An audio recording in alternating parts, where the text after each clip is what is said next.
तांदुळवाडी येथे गुन्हा नोंद असूनही चालू असलेला खासगी दवाखान्याविरोधात वंचित बहुजन आघाडीने आवाज उठवला आहे। हा दवाखाना तात्काळ सील करण्याची मागणी पत्रकार परिषदेमध्ये करण्यात आली।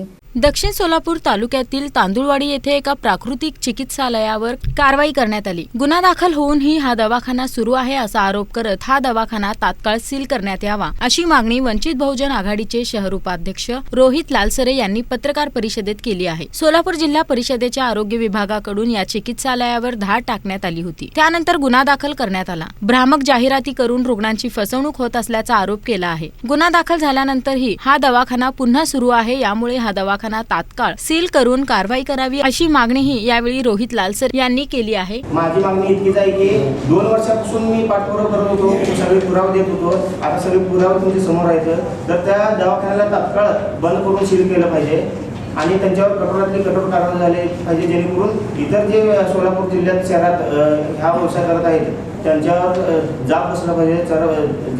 म्हणजे ते केलं नाही पाहिजे त्यांनी दुसरीकडे व्यवसाय, आणि अवैधरित्या कुठला व्यवसाय त्यांनी करू नये असं माझं म्हणणं आहे। या पत्रकार परिषदेस प्रशांत गोणेवार, पल्लवी सुरवसे, महेश जाधव, संजय हरिजन, विजयानंद उघडे आदी उपस्थित होते।